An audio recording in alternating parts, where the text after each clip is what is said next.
अरे कुछ पढ़ धड़ के आए हो? चलो आगे बढ़ते हैं। देखो आज अपने को नया एससी वर्मा का फोर्स वाला क्वेश्चन, सॉरी मैग्नेटिक फील्ड निकालने वाला क्वेश्चन किया जा सकता है। आज हम लोग नया चीज पढ़ेंगे, ठीक है। मैग्नेटिक फील्ड और एम्पियर सर्किट लॉ तुम्हें बता दिए। आज हम लोग बात करेंगे इफेक्ट ऑफ मैग्नेटिक फील्ड। पहला इफेक्ट है मोशन ऑफ चार्ज पार्टिकल, ठीक है। इसमें करीब करीब 4 डेरिवेशन हम लोग करेंगे, समझ गए, ठीक है। मैग्नेटिक फील्ड का इफेक्ट में जो फोर्स, आपकी स्क्रीन शेयर नहीं हुई। अब बोल दिया करो भाई, ठीक है। आया? हाँ। ये पहला इफेक्ट है मोशन ऑफ चार्ज पार्टिकल। इसमें हम लोग बात करेंगे पहला कि है ना, मैग्नेटिक फील्ड यूनिफॉर्म है और चार्ज पार्टिकल को फेंका गया। इसमें 2 डेरिवेशन है, एक तो मैग्नेटिक फील्ड के परपेंडिकुलर फेंका गया और दूसरा मैग्नेटिक फील्ड से किसी एंगल पे फेंका गया। ये 2 डेरिवेशन इसमें करना है। फिर दूसरा पढ़ना है कि मैग्नेटिक फील्ड नॉन यूनिफॉर्म है तो कैसा होता है, ठीक है। तीसरा हमारा होगा कि अगर मैग्नेटिक फील्ड और इलेक्ट्रिक फील्ड दोनों प्रेजेंट है तब क्या होता है, ठीक है। तो ये 4 डेरिवेशन अपने को इस चैप्टर में, इस टॉपिक में पढ़ना। और जितने भी क्वेश्चन बनते हैं, ठीक है, वो इस 4 डेरिवेशन से सॉल्व हो जाते हैं, ठीक है। तो इसमें क्वेश्चन तुम खुद ही कर लोगे, बस हमको ये 4 डेरिवेशन तुमको अच्छे से समझना है।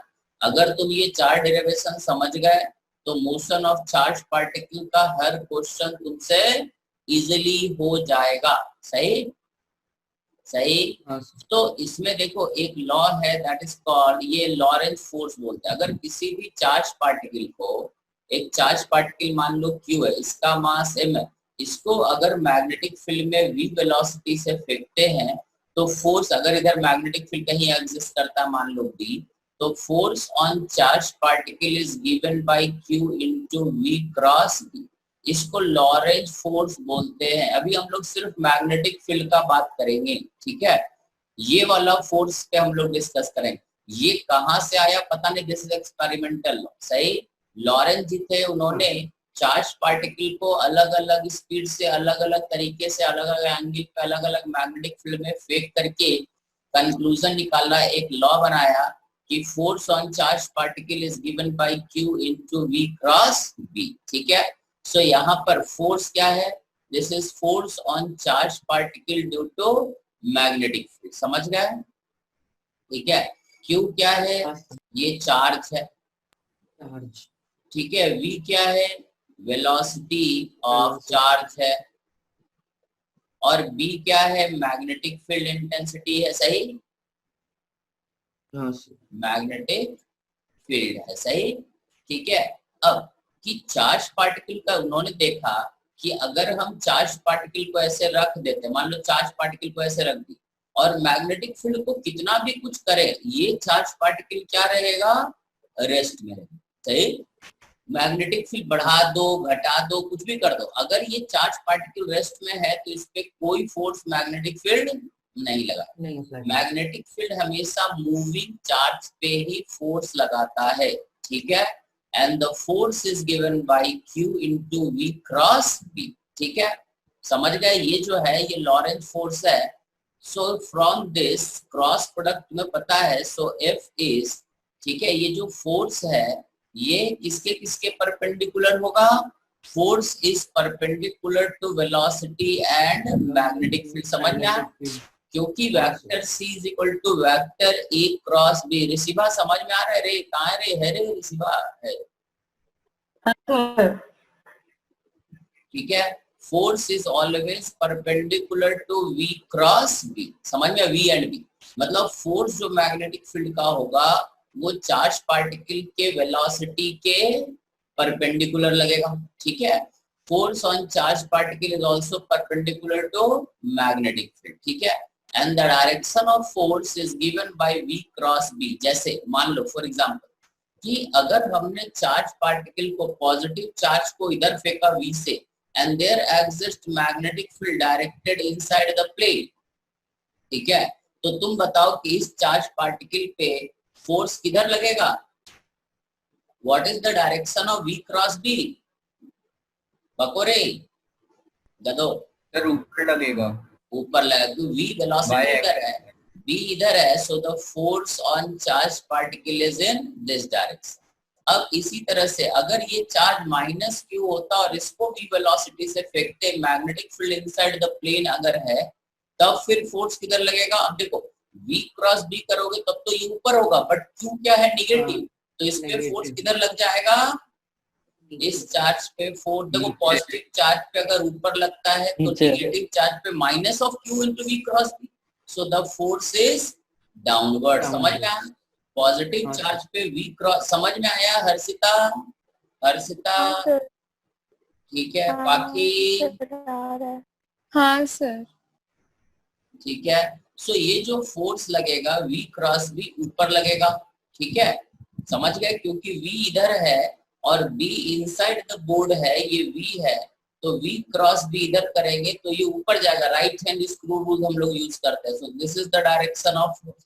इसी तरह से अगर ये चार्ज नेगेटिव होगा तो यहाँ माइनस हो जाएगा, मतलब force is opposite to that of v cross b। तो अगर इस केस में चार्ज अगर नेगेटिव है तो v क्रॉस b तो ऊपर जाएगा, बट फोर्स किधर हो जाएगा? नीचे। समझ गए? आज हम लोग पहला डेरिवेशन करने का कोशिश करेंगे। अब देखो कि तुमने चार्ज पार्टिकल को मान लो कितने स्पीड से, अब क्योंकि यहाँ पर force is perpendicular to velocity है, ठीक है, ये जो फोर्स है, force by magnetic field is perpendicular to velocity, ठीक है। सो फोर्स क्योंकि परपेंडिकुलर टू वेलोसिटी होगा तो हम ये बोल सकते हैं force is also perpendicular to displacement, क्योंकि वेलोसिटी जो होता है ds by dt होता है ना। सो वेलोसिटी का डायरेक्शन और स्मॉल डिस्प्लेसमेंट का डायरेक्शन क्या रहेगा? सेम, ठीक है। सो ये जो है, ये मैग्नेटिक फील्ड जो है डिस्प्लेसमेंट के परपेंडिकुलर रहेगा। So work done by magnetic field होता है F डॉट ds, ठीक है, force by the magnetic field into displacement. This is the work done by magnetic field on a charge particle. तो यहाँ पर मैग्नेटिक फील्ड का force क्या है? डिस्प्लेसमेंट के परपेंडिकुलर, तो ये क्या हो जाएगा? जीरो, ठीक है, क्योंकि मैग्नेटिक फील्ड और डिस्प्लेसमेंट एक दूसरे के परपेंडिकुलर। इसका मतलब ये हुआ कि अगर मैग्नेटिक फील्ड चार्ज पे फोर्स लगा रहा है, ठीक है, अगर चार्ज पार्टिकल पे मैग्नेटिक फील्ड फोर्स लगा रहा है तो work done by magnetic field on A charge particle is always zero. Conclusion ये है, वर्क डन बाय, ठीक है, इज ऑलवेज जीरो, ये कंक्लूजन है। मतलब चार्ज पार्टिकल चाहे रेस्ट में हो या मोशन में हो, ठीक है, चार्ज पार्टिकल चाहे रेस्ट में हो या मोशन में हो, मैग्नेटिक फील्ड उस पे कभी वर्क डन नहीं करता है। समझ गए क्या? यस, ठीक है, क्लियर है, ठीक है। मतलब ये हुआ क्योंकि work done by magnetic field zero रहता है, इसीलिए क्योंकि वर्क डन जब होगा ही नहीं, ठीक है, तो काइनेटिक एनर्जी, इसका कंक्लूजन ये होता है कि काइनेटिक या स्पीड हम क्या करेंगे, जब वर्क डन ही जीरो होगा तो kinetic energy will remain constant, ठीक है, काइनेटिक एनर्जी चेंज नहीं होगा क्योंकि पोटेंशियल एनर्जी तो है नहीं। अगर सिर्फ और सिर्फ मैग्नेटिक फील्ड चार्ज पे फोर्स लगा रहा है तो चार्ज पे जो वर्क डन होगा मैग्नेटिक फील्ड के फोर्स का वो जीरो होगा, और अगर वर्क डन जीरो हुआ तो काइनेटिक एनर्जी चार्ज पार्टिकल का चेंज नहीं होगा। और काइनेटिक एनर्जी चेंज नहीं होगा का मतलब ये हुआ कि स्पीड रिमेन्स, स्पीड कांस्टेंट रहेगा, वेलोसिटी नहीं। देखो फोर्स लग रहा है तो वेलोसिटी तो बदलेगा, ठीक है, बट वर्क डन नहीं हो रहा, इसीलिए स्पीड कांस्टेंट रहेगा। समझ में आया? ठीक है। अब देखो, समझ गए रे? अब तुम लोग कभी प्रदीप का नाम सुने हो? प्रदीप का एक किताब हुआ करता है, स्कूल वाले चलाते रिफ्रेशर में। हाँ सर, यस सर, हाँ सर। तो उसमें ये कॉन्सेप्ट गलत लिखा हुआ है, वो किताब में लिखा हुआ work done by magnetic field is not zero, तो उसमें सारा कहानी नॉट जीरो लेके दे दिया, ठीक है। तो उसमें ये कॉन्सेप्चुअल बहुत बड़ा प्रॉब्लम है, अभी पता नहीं सुधारा है कि नहीं, 2 साल पहले तक नहीं सुधारा था, ठीक है। तो प्रदीप से इसका थ्योरी नहीं पढ़ना, एससी वर्मा पढ़ना, समझ गए? उसमें मैग्नेटिक फील्ड आता नहीं है, लोगों को तो गलत सलत लिख देते कुछ, ठीक है। सो कभी भी अगर मैग्नेटिक फील्ड चार्ज पार्टिकल पे फोर्स लगा रहा है तो मैग्नेटिक फील्ड चार्ज फोर्स तो लगाएगा, वेलोसिटी तो बदलेगा, वेलोसिटी का सिर्फ और सिर्फ डायरेक्शन बदलेगा, बट उसका स्पीड चेंज नहीं होगा। क्योंकि स्पीड चेंज नहीं होगा तो काइनेटिक एनर्जी चेंज नहीं होगा। समझ में आया? तो ये सारे लॉजिक है जो तुमको अब आगे ध्यान रखना है। चाहे मैग्नेटिक फील्ड कांस्टेंट हो या वेरिएबल हो, अगर सिर्फ और सिर्फ मैग्नेटिक फील्ड है तो पार्टिकल का स्पीड कभी चेंज नहीं होगा। ठीक है, समझ में आया? भले ही वेलोसिटी चेंज हो जाए, velocity because it is of magnitude and direction, तो डायरेक्शन बदलेगा बट स्पीड वेलोसिटी का मैग्नीट्यूड चेंज नहीं होगा। समझ गया? हाँ सर। ठीक है, अगला स्टेप बताते हैं। देखो अब इसमें पहला डेरिवेशन पे हम लोग चलते हैं। ठीक है, एक डेरिवेशन लेते हैं। ठीक है, पहला डेरिवेशन है ये हमारा। ठीक है, एक यूनिफॉर्म मैग्नेटिक फील्ड है, किधर है? इनसाइड द बोर्ड है। ठीक है, ये फिगर तुम्हें दिख रहा होगा, magnetic field is directed inside the board. अब इसमें हमें क्या करना है? देखो ये हमारे पास एक्स एक्सिस, वाई एक्सिस और जेड एक्सिस है। कैलकुलेशन थोड़ा हम इजी करके समझाएंगे, इसको समझना है डेरिवेशन को। ठीक है, इसको हम दो तरह से डिराइव करेंगे। समझ गए? मेथड फर्स्ट, पहला मेथड बहुत भारी है, समझ में आया? जितना समझाना चाहते हैं उसको तुम दिमाग खोल के बैठो, समझ में आ जाए, कोई बड़ा चीज नहीं है।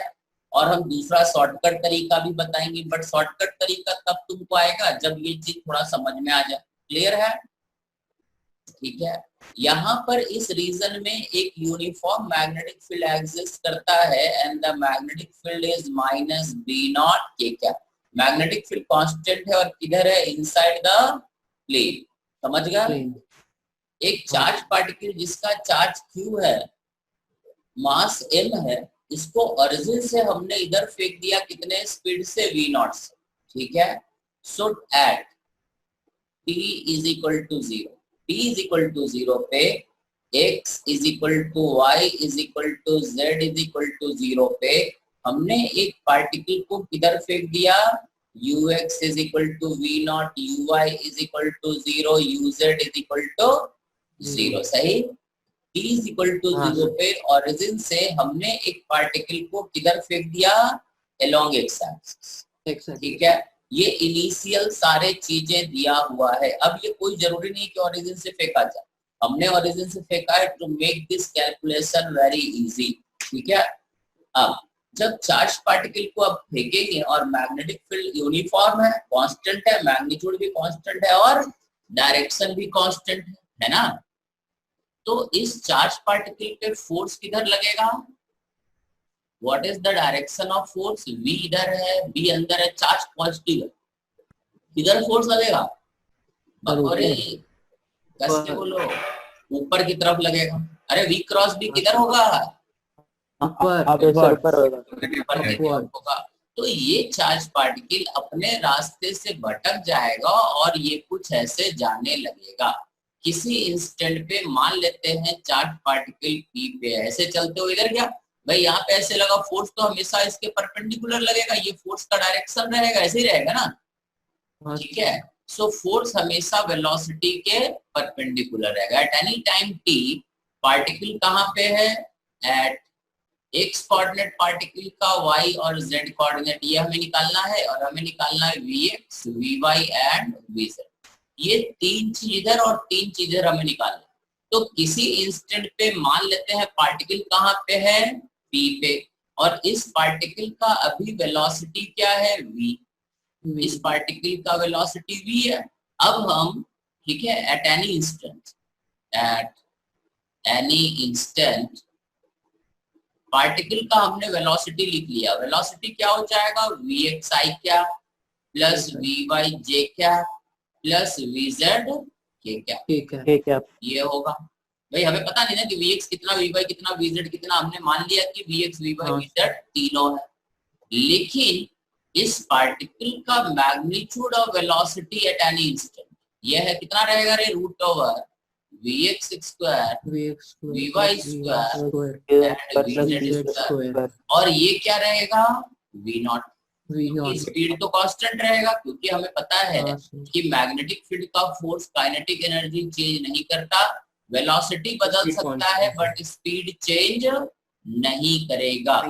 ठीक है, तो यहाँ से हमारा कंक्लूजन ये निकलता है कि Vx square Vy square plus Vz square is always equal to V0 square. This is the first बक्सा। ये बक्सा गिनना है, बहुत सारे बक्से बनेंगे, ठीक है। अब ये बक्से, हर बक्से तुम्हारे काम के हैं। जो हम 4 डेरिवेशन करेंगे उसमें से तुम्हारा कम से कम 20-25 क्वेश्चन सॉल्व होता है, समझ में। और हर बक्से से 2 या 3 क्वेश्चन है उसमें, क्लियर है, ठीक है। तो समझ में आ रहा है बात? Yes sir. ठीक है। सो Vx square plus Vy square plus Vz square is V0 square, क्योंकि स्पीड चेंज नहीं होगा। और ये हमारा पहला इक्वेशन भी बन गया। अब हम क्या करते हैं कि किसी इंस्टेंट पे वेलोसिटी ये है, ठीक है, और मैग्नेटिक फील्ड हमें पता है, चार्ज भी पता है, सब चीज तो पता है। सो फोर्स लिख देते हैं। हमें पता है फोर्स जो होता है Q V क्रॉस B होगा, यही होता है फोर्स। और कोई तो मैग्नेटिक फील्ड है नहीं, और कोई तो फील्ड है नहीं। So force is given by Q। Q is the charge, positive charge है, ठीक है। ये Vx यहाँ पे लिख देते हैं V, so it is Vx I क्या, Vy j क्या प्लस Vz k क्या क्रॉस। देखो तो ये सही है। हाँ सर। ठीक है। Yes sir. 4 डेरिवेशन में हमको 4 दिन लगेगा, ठीक है, इसलिए इसको समझने का कोशिश करो। आज सिर्फ एक डेरिवेशन करेंगे, ठीक है, 2 तरीके से। F हो जाएगा, this is Q B0 Vx। What is I cross K क्या? कौन है रे? नहीं कौन है रे? तो सर मैम शाश्वत। कैसे बोलो? ये शाश्वत यहाँ पे मैग्नेटिक फील्ड का दिया है। हो गया। एक लपड़ मारेंगे, बेहोशी हालत में नहीं रहना है। अभी तो बहुत लंबा डेरिवेशन है, बहुत तेज चिल्लाएंगे। F is equal to Q B0 Vx minus अभी छोड़ दिया। What is I cross K? अबे I क्या क्रॉस K क्या? वन।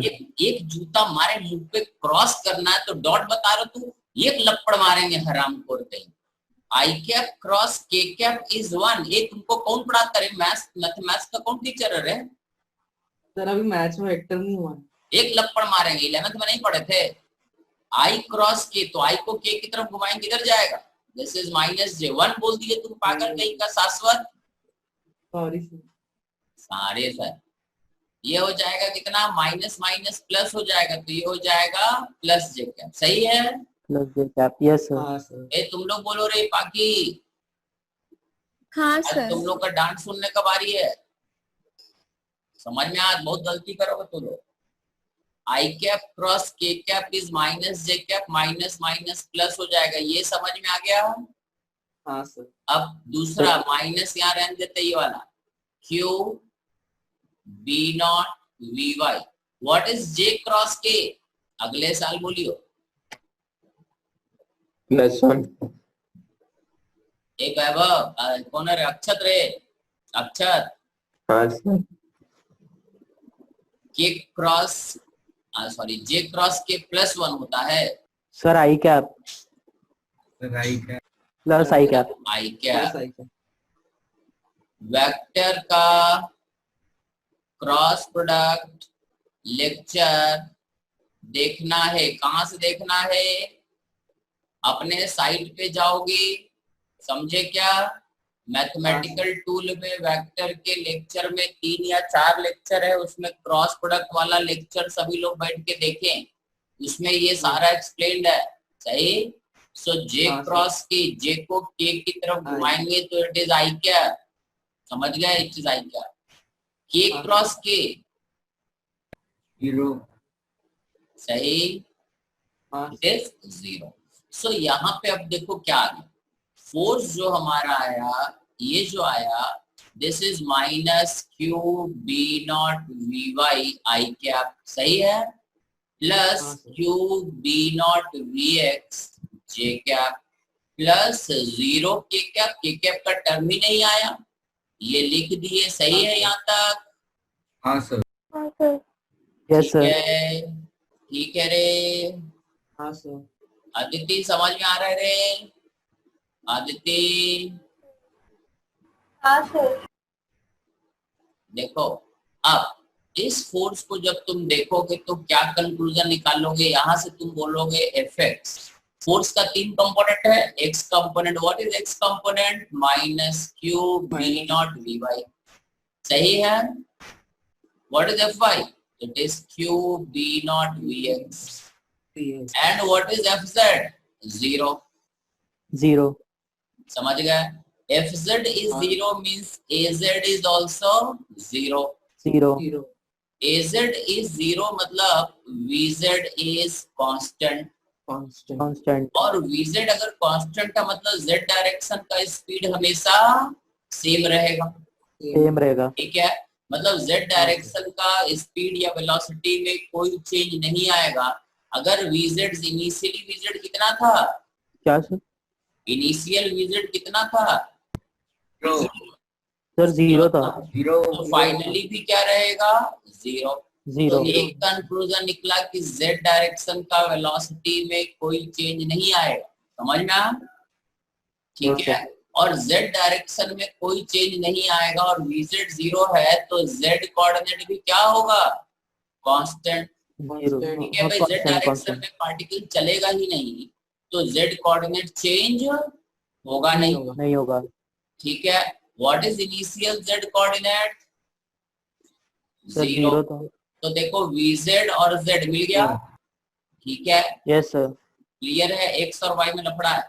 अब z कोऑर्डिनेट में अपन चलते हैं। ये पहला इक्वेशन था अपना, ये पहला बक्सा याद है, खा गए, याद है सर। पहले बक्से में एक चीज पता चला कि Vz इज ऑलवेज 0।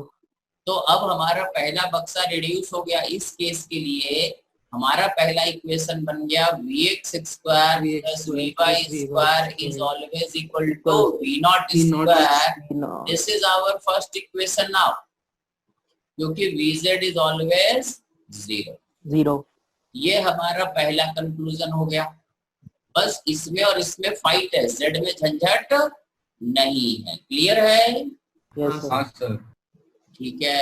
अब fx देखो, fx is m dvx by dt, सही है, is equal to minus Q B not V Y. अब force along x axis fx is equal to mass into acceleration along x axis, हाँ सर, है ना। और ax क्या होगा, vx का difference by dt, dvx by dt, सही है। ये vx क्या है, ax जो होगा dvx by dt, ये वेलोसिटी along x axis, सही है ना। हाँ सर, यस सर, ठीक है। अब यहाँ पर तुम देखो fy, what is fy, m times dvy by dt is equal to q b not vx, सही है। यस सर, हाँ सर। अब इस दोनों ये दोनों बराबर दिख रहा है तुमको। अब यहाँ पर भी समझाने का दो तरीका है। तुम लोग SHM समझते हो, SHM आता है थोड़ा बहुत, हाँ सर आता है। तो इसको हम एक बार डिफरेंशिएट कर देते हैं टाइम के रिस्पेक्ट में। तो देखो, तो हम ऐसा लिख सकते हैं, ऐसा लिख सकते हैं, इसको हमने इधर और इधर टाइम के रिस्पेक्ट में दोनों तरफ डिफरेंशिएट कर दिया। m कांस्टेंट है बाहर, q b नॉट कांस्टेंट है बाहर, ये इतना आ गया। अब dvy by dt का वैल्यू यहाँ से यहाँ सब्स्टिट्यूट कर देते, क्या बचेगा रे, m d square vx by dt square is minus q b not, है ना, का होल स्क्वायर, है ना, सही, into vx by m।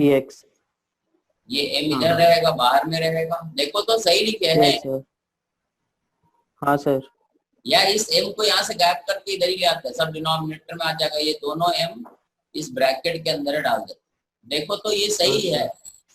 Yes sir, ठीक है। ये इक्वेशन समझ में आया, d square vx by dt square is minus q b not by m का होल स्क्वायर इनटू vx। ये अपन इसी पे भी फोकस करें। अब तुमने एक इक्वेशन सुना था, d square x by dt square is minus omega square into x, ऐसा इक्वेशन कहीं देखे हो? हाँ सर, कहाँ देखे हो? सर ऐसे में देखे हो। यहाँ पे x क्या है, है ना, x कोऑर्डिनेट है, तो इसका जनरल सॉल्यूशन होता था x is equal to a sin omega t plus five, omega times t plus 5। यही होता था ना, याद है कि नहीं? हाँ सर, याद है सर, याद है ना। बस ये Yes, sir. इक्वेशन और ये इक्वेशन में दोनों समानता देखो। यहाँ पर हमारा ओमेगा क्या हो गया, Q B naught by M, सही। यहाँ का एंगुलर, ये ओमेगा क्या होता था, एंगुलर फ्रीक्वेंसी, और यहाँ ओमेगा की जगह पे क्या है, Q B by M. So this Q B by M is called angular frequency. इसका यूनिट भी होता है radian per second. Q B by M is called angular frequency. समझ में आया? ये सब चीज वैसे ही जैसे एसएचएम में था, इसको हम थोड़ा बाद में एक्सप्लेन करेंगे, पहले इसको एक्सप्लेन करें। ओमेगा जो होता है 2 pi mu is equal to here Q B by M, and mu is Q B naught by 2 pi M. This is called linear frequency. तो एक चार्ज पार्टिकल को अगर हम मैग्नेटिक फील्ड में फेंकेंगे तो ऑसिलेट करने लगेगा, एक्चुअली वो घूमने लगेगा, समझ में आ। और उसका घूमने का एंगुलर फ्रीक्वेंसी जो होगा इतना, लीनियर फ्रीक्वेंसी इतना, और टाइम पीरियड टी जो होगा that is 2 pi by omega, ये होता है ना, दैट इज 2 पाई, ठीक है। ओमेगा हो जाएगा Q B naught by M. This is the time period of rotation. एक चार्ज पार्टिकल को अगर यूनिफॉर्म मैग्नेटिक फील्ड में हम परपेंडिकुलरली फेंकते हैं तो उसका एंगुलर फ्रीक्वेंसी ये बोला जाता है Q B by M, linear frequency ये बोला जाता है, और इसका यूनिट होता है, ये रेडियन पर सेकंड में होता है, ये होता है हर्ज में। समझ में आया? दिस इज इन हर्ज। अरे क्लियर है रे? हाँ ठीक है। यही सब पूछा जाता है। टाइम पीरियड ऑफ रोटेशन, जो चक्कर लगा रहा है तो घूमने का एक चक्कर लगाने का जो टाइम होगा 2 पाई बाई ओमेगा, सही। हाँ सर। अब इस इक्वेशन को देखो, यहाँ पर जो हमारा इक्वेशन था इसमें यहाँ x था, अरे कहाँ चला गया रे, ये यहाँ पर x था, समझ में आ रहा है कि ऊपर से गया रे सब? आ रहा है सर। यहाँ पर ये x था तो हमने यहाँ x लिखा। ये a क्या होता है, एम्पलीट्यूड, मतलब x का मैक्सिमम वैल्यू, x का maximum value is called amplitude, यही होता है ना। ओमेगा तो एंगुलर फ्रीक्वेंसी है, तो यहाँ पर x के जगह पे सिर्फ vx है, तो हम इसमें लिखेंगे vx इज vx का मैक्सिमम वैल्यू, ठीक है, समझ गए, into sine omega t plus phi, समझ गया। Phi is the initial phase, जिसको हम लोग इपॉक भी बोलते हैं, पता है ना। Phi is also called epoch, समझ, इनिशियल फेज बोलते हैं, इपॉक बोलते हैं। Here omega is this Q B by Vx maximum. अब देखो इस पार्टिकल का यहाँ तक समझ में आ गया है, डेरिवेशन थोड़ा बड़ा होता है। अब देखो इस इक्वेशन को, पहले इक्वेशन देखो, Vx square plus Vy square is always V naught square which is constant, ये तो कांस्टेंट है। तो Vx का मैक्सिमम वैल्यू जब होगा तो Vy का वैल्यू क्या होगा, minimum. What is the minimum value of Vy? 0। Vy का जब वैल्यू मिनिमम होगा तो Vx का वैल्यू क्या होगा, मैक्सिमम। तो what is the maximum value of Vx? V not. समझ में आया बात? हाँ सर।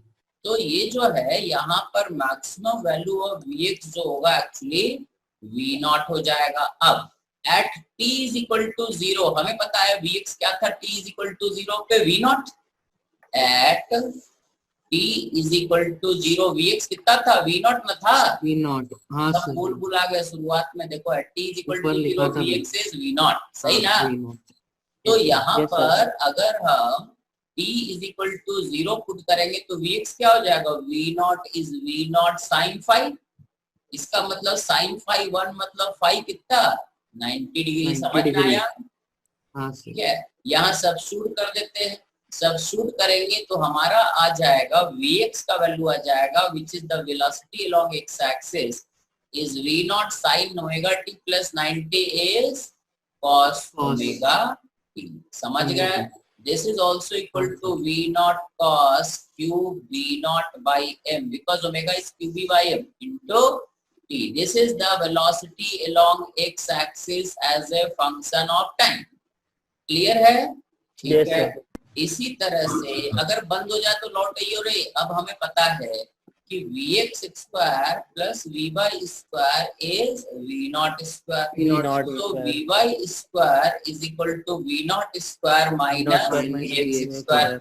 जब Vx हमें पता चला, यहाँ चिपका देते हैं, तो ये हो जाएगा V naught square cos square omega T. सही, तो Vy हमारा हो जाएगा V नॉट और 1 माइनस कॉस क्या हो जाएगा, sign omega T.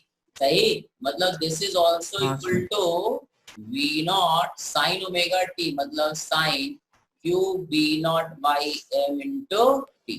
This is the velocity along y-axis as a function of time. समझ में आया?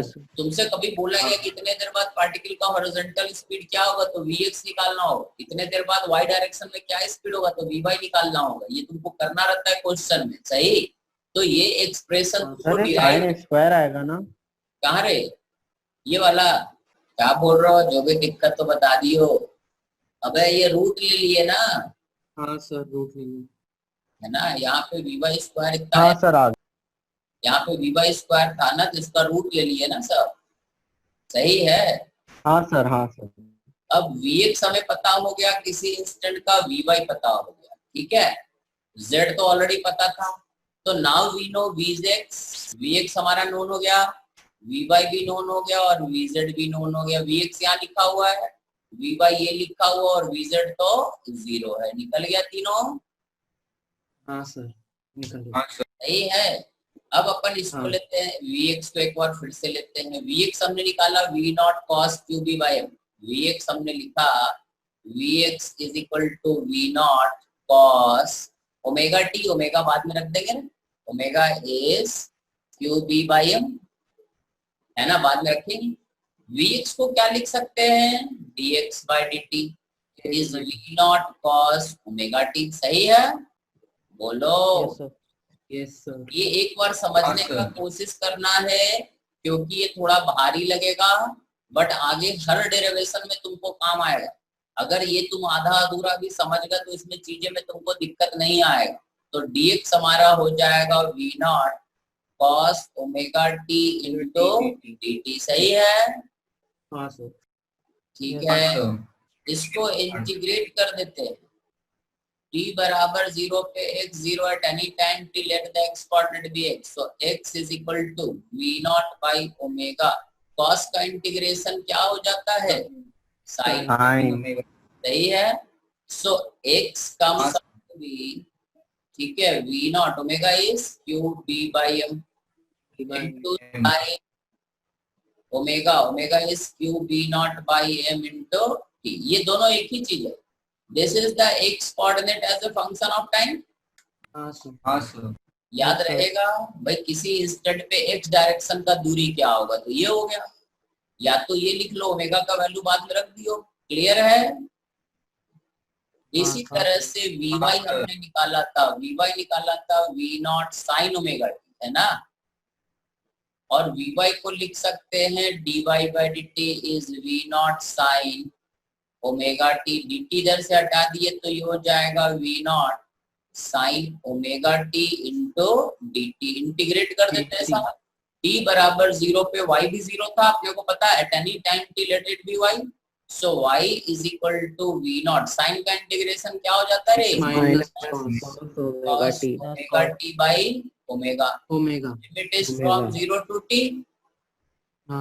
सो y कोऑर्डिनेट क्या लिख दें, बको, minus v not m by omega minus v not by omega into cos omega t। यहाँ पर 0, जब इसमें लिमिट पुट करोगे 0 तो sin 0 0 होता है, बट यहाँ पे cos 0 1 होता है। ये आएगा y कोऑर्डिनेट। देखो, हाँ सर, सही है। हाँ सर। तो ये हमारा y, तो अगर कोऑर्डिनेट की वैल्यू पूछी हो तो ये वाला फॉर्मूला यूज करना है। हाँ बिल्कुल, इसलिए तो बता रहे हैं, कोऑर्डिनेट का वैल्यू पूछेगा तो वेलोसिटी का फॉर्मूला थोड़े ना यूज करोगे। तो क्या सुनना चाहते हो? सही है। हाँ सर। अब ये x हमारा ऐसे ही है, V not by omega sine omega T. इसको हम रीअरेंज करके लिख देते हैं y minus V not by omega is minus V not by omega cos omega T. सही है, स्क्वायर कर देते पूरे, हाँ सही।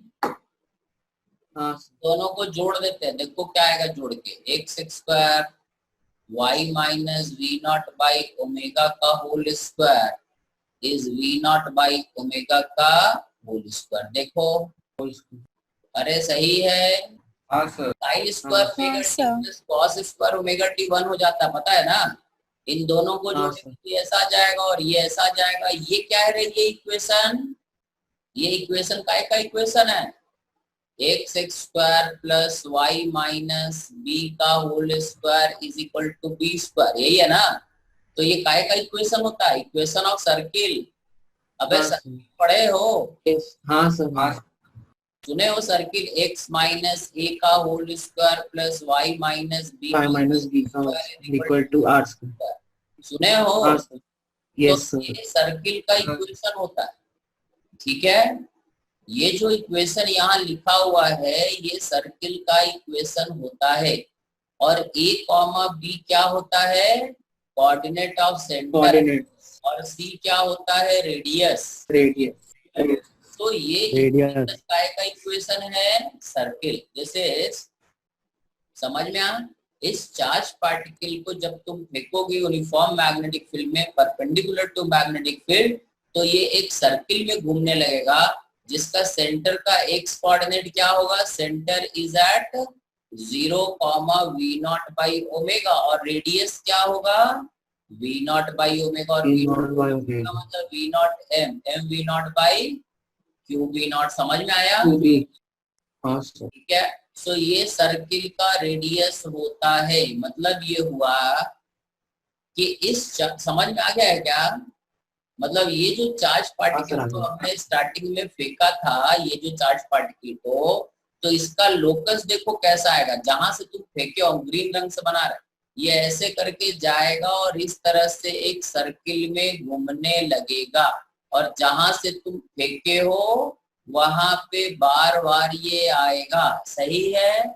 और ये वेलोसिटी इसके टेंजेंट रहेगा, इसका सेंटर कहीं यहाँ बनेगा, ये इसका घूमने का रेडियस होगा, सेंटर ऑफ कोऑर्डिनेट क्या हो गया, 0, हो गया ना, एक्स कोऑर्डिनेट 0 और वाई कोऑर्डिनेट r, और ये पार्टिकल ऐसे सर्किल पे घूमेगा। समझ गए? और रेडियस का समझ गए? हाँ सर, ठीक है। हाँ सर। तो एक चार्ज, अब इससे कंक्लूजन क्या निकला, एक चार्ज पार्टिकल को अगर यूनिफॉर्म मैग्नेटिक फील्ड में मैग्नेटिक फील्ड के परपेंडिकुलर अगर फेंकते हैं तो वो एक सर्कुलर पाथ में घूमने लगता है, and the radius of the circle is mv by qv not. Radius of circle ये हो गया, ठीक है। ये एक सर्किल पे ऐसा घूमा, अभी हमने ग्रीन रंग से ऊपर बनाया था, किस स्पीड से घूम रहा है, v नॉट से, मैग्नेटिक फील्ड किधर है, बोर्ड के अंदर, और इसका रेडियस क्या है, r, r का वैल्यू कितना है, mv by qv नॉट। समझ में? और जहां से फेंका गया वहां पे वो सेंटर से फेंका गया था ओरिजिन से, वो वहां पे बार बार घूम के आएगा। समझ गए? ठीक है। हाँ। और एक चक्कर देखो, रेडियस जो होता है mv by qv, यहाँ पे हमने जो लिखा रेडियस का एक्सप्रेशन, एक मिनट, हमने जो रेडियस का एक्सप्रेशन लिखा r is equal to mv naught by qv naught. अगर तुम स्पीड ज्यादा रखते हो, अगर ज्यादा तेज फेंकोगे तो रेडियस, अगर ज्यादा बढ़ जाएगा, तो रेडियस ज्यादा बड़ा होगा, ऐसा आएगा। हाँ। बट जहां से फेंका गया वहां पे आएगा, सही। ठीक है। धीरे से फेंकोगे तो छोटे सर्किल में घूमेगा इसे, ठीक है, और धीरे फेंकोगे तो और छोटा, और धीरे फेंकोगे और छोटा। समझ में आया? Radius is directly proportional to velocity.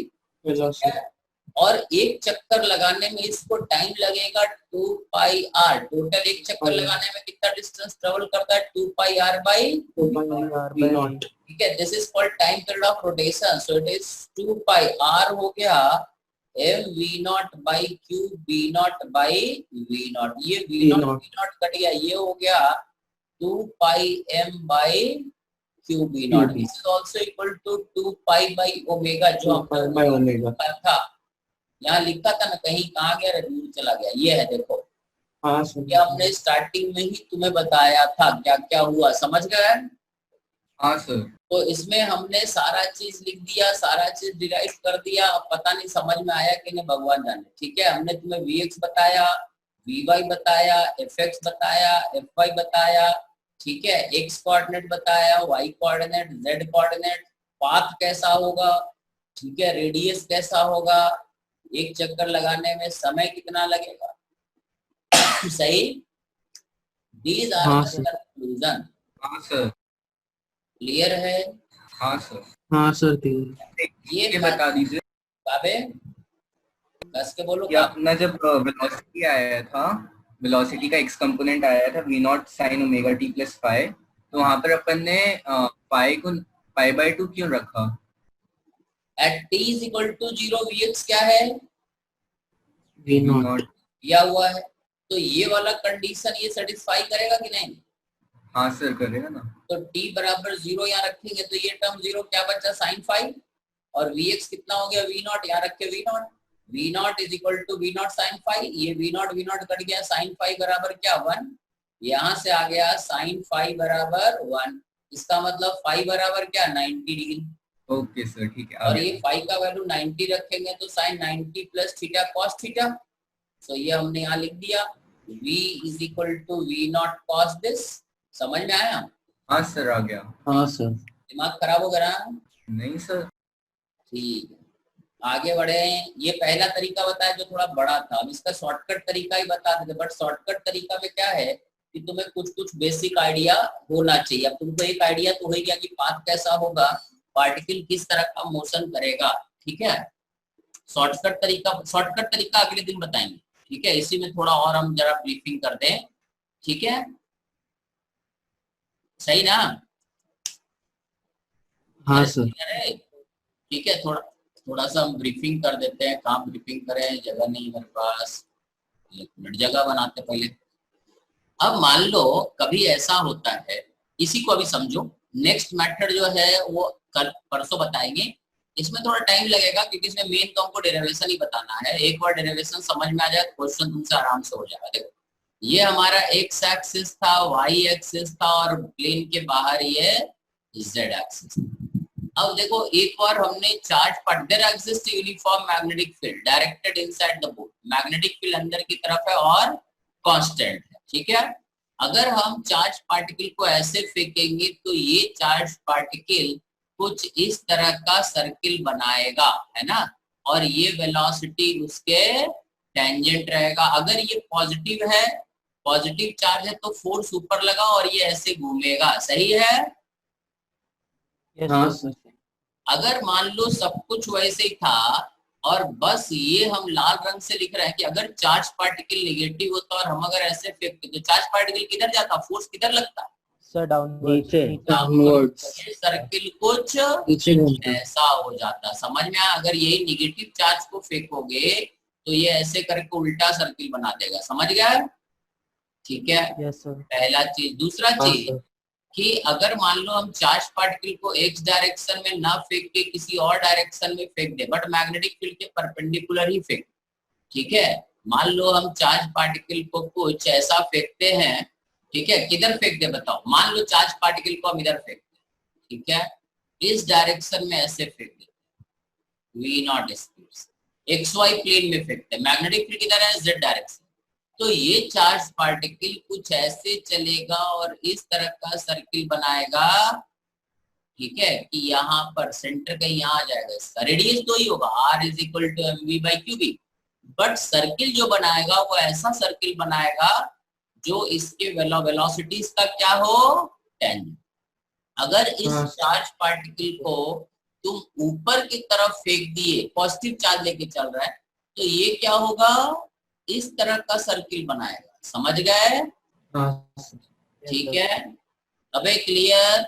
अगर तुम इस चार्ज पार्टिकल को नीचे की तरफ फेंक दिए तो कैसा सर्किल बनाएगा रे?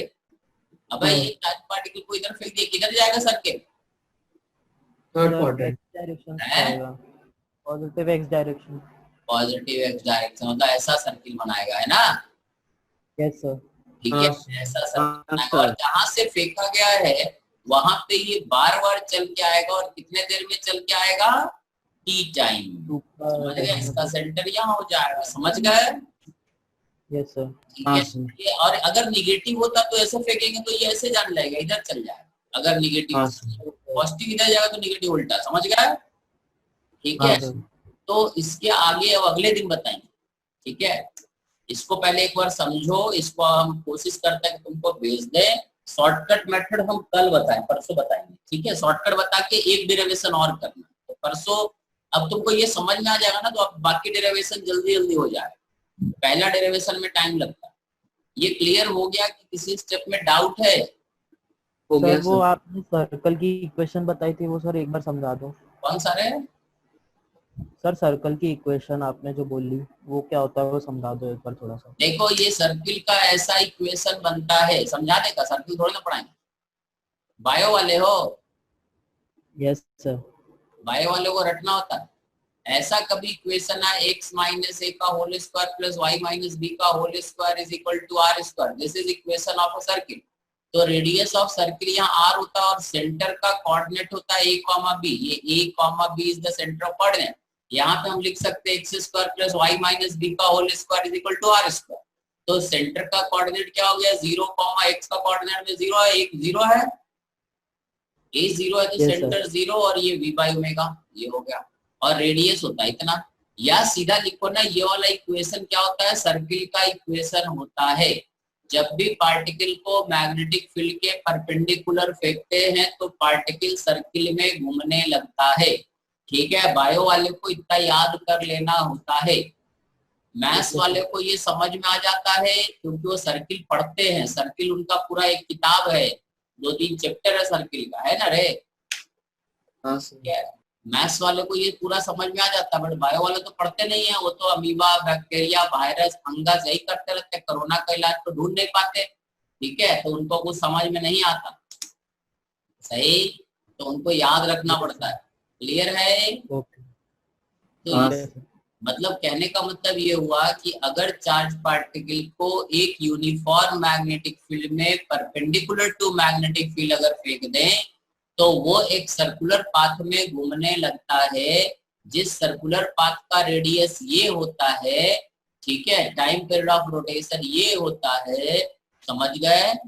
और बाकी तो भी समझाएं सर। इसमें आगे अभी टॉर्क भी आ जाएगा क्या? सब आएगा, फिर टॉर्क भी पढ़ना है, मैग्नेटिक डाइपोल मोमेंट भी पढ़ना है। तू आगे आगे काय भाग रहा हो, एक चीज तो समझता नहीं, तू आगे आगे दौड़ रहा हो। नहीं सर, मैं HCR में ऐसी रीडिंग लगा रहा था तो उसमें आ गया। टॉर्क और बहुत सारा चीज है, एनर्जी है, टॉर्क है, फोर्स है, force on current carrying conductor है। समझ में आ? ये चैप्टर बहुत बड़ा है, सही ना? 4 डेरिवेशन करने में हमको 4 क्लास लग जाता है। ठीक है, और अगर अच्छे से करें तो 5-6 क्लास लग जाता है। 4 क्लास तो कम से कम लगता है। तो हम मिनिमम से मिनिमम पॉसिबल में ही समझा रहे हैं, इससे कम में समझाना मेरे लिए पॉसिबल ही नहीं। समझ गया क्या? हाँ बोलो, कोई डाउट है तो पहले डाउट से शुरू करें। सर HC क्या अपना DCT का क्वेश्चन नंबर 14 फर्स्ट DCT और DCT दोनों एक साथ कंबाइन करो। एक चीज बोलो, इसमें मैग्नेटिक फील्ड अगर ऐसा है, करंट ऐसा फ्लो कर रहा है, तो मैग्नेटिक फील्ड किधर होगा इसका? ओके सर, दिख नहीं रहा, मतलब स्क्रीन पर रिंग।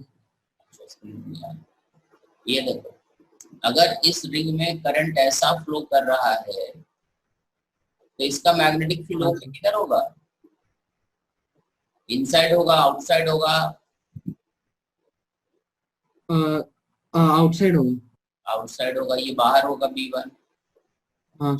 और एक वायर है इधर, इसके कारण, इस वायर के कारण जो करंट फ्लो कर रहा है, इसके कारण इस पॉइंट पे मैग्नेटिक किधर होगा? इस वायर में करंट ऐसे जा रहा है तो इधर मैग्नेटिक फील्ड अंदर की तरफ होगा या बाहर की तरफ होगा? सर ये भी बाहर होना चाहिए। तो ये भी बाहर होगा, B2 भी बाहर है। अबे सही, तो B1 B2 बाहर है तो टोटल मैग्नेटिक फील्ड सेंटर पे क्या हो जाएगा? B1 + B2। अबे जब दोनों बाहर है तो दोनों का सम तो बाहर ही ना होगा। ठीक है सर। हाँ सर, वो आई का डायरेक्शन मैंने लेफ्ट साइड में ले लिया था। आई का डायरेक्शन मतलब इसमें क्लियर कट फोटो बना हुआ, आई का डायरेक्शन दिया हुआ I1 I2। एक में आई सीधा है और एक में एंटी क्लॉकवाइज घूम रहा है। हाँ सर, वो वायर में आई वो कोने में लिखा हुआ है, तो वो कोने का देखा नहीं मैंने, वो आई का उसमें। अच्छा, कोने में दिख नहीं रहा था, इसका क्लियर तो दिख रहा है, एरो भी दिख रहा है। नहीं सर, वो मैं तो मॉड्यूल से देख रहा हूँ इसलिए। क्या चीज से देख रहे हो? सर वो मॉड्यूल आपसे ली थी ना, तो वो मुड़ गया आई तो देखो पॉइंट, मतलब जहाँ ये देखो 14 नंबर लिखा। हाँ सर, तो इतना पार्ट गायब हो गया था वो कोने। अबे गायब हो गया तो तुमको पीडीएफ भी तो भेजे हैं, वो देख लिया करो ना, मिट गया होगा। हाँ सर, चलो बोलो आगे। सर हो गया, जब बाकी हो गया तो बस इसमें ही दिक्कत है। चलो आगे, और किसी को कुछ बोलना है बोलते रहो, नहीं चिल्लाएं बहुत तेज। डीसीटी 2 में डीसीटी 1 हो गया Third क्या? question. एक मिनट, डीसीटी 1 हो हाँ गया सर क्या? हो गया। डीसीटी 2 में हाँ, page sir. Number, question number 3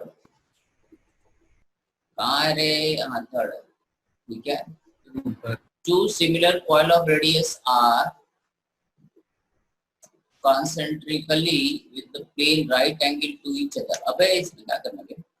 दो, ये स्क्रीन दिखा तुम्हें? नहीं दिखा। नहीं देखा। एक देखो, अगर ये रिंग ऐसा होता और करंट इसमें ऐसा हो तो मैग्नेटिक फील्ड ऊपर होता ना। हाँ सर। तो दो रिंग है, एक रिंग में करंट ऐसे घूम रहा, तो ये B1 इधर हो गया, और एक इसके परपेंडिकुलर रिंग है, तो इसमें मैग्नेटिक किधर हो जाएगा? B2 इधर। सो एक के कारण मैग्नेटिक फील्ड B1 इधर है और एक के कारण B2 इधर है। B1 क्या हो जाएगा? μ0I1/2R, ठीक है। ये हो जाएगा μ0I2/2R। नेट मैग्नेटिक फील्ड क्या हो जाएगा? B total is √B1² plus B2²। B1 B2 एक दूसरे के परपेंडिकुलर है, क्योंकि एक रिंग ऐसा है और एक रिंग ऐसा है, सही। तो दोनों रिंग के कारण मैग्नेटिक फील्ड जो बनेगा, पहले के कारण इधर बनेगा, दूसरे के कारण इधर बनेगा, और ये दोनों एक दूसरे के परपेंडिकुलर। समझ में आया कार्य? हाँ सर आ गया। सो इट इज μ0I कितना कहा दिया रे आंसर? कहाँ गया रे क्वेश्चन का? μ0NI/R। n is the number of turn, 10 से मल्टीप्लाई कर दी, वो बी आंसर कहा देते रे? हाँ सर बी है। कहा हुआ रे अक्षर? अबे है ना? हाँ सर। हाँ सर। बोलो बोलो बोलो फटाफट बोलोगे। और किसी को कुछ पूछना है? कुशाग्र, वंश, वैभव, तनिषा, किसी को पूछना है तो बता दो। सर हो गए बाकी। हो गए, मिटाएं, आगे बढ़े। किसी को कोई डाउट हाँ है? सर। कहीं से कोई डाउट है मैग्नेटिक फील्ड का तो बता दो, नहीं तो आगे बढ़ जाएंगे। सर HC वर्मा आप कर सकते हैं ना चालू? अब कोरोना तो HC वर्मा के लिए क्या 2021 आएगा, या कोरोना का वैक्सीन बनेगा तब करोगे हरामखोर? हाँ सर, आप करते हैं। चलो तब अगले दिन हाँ सर। चलो।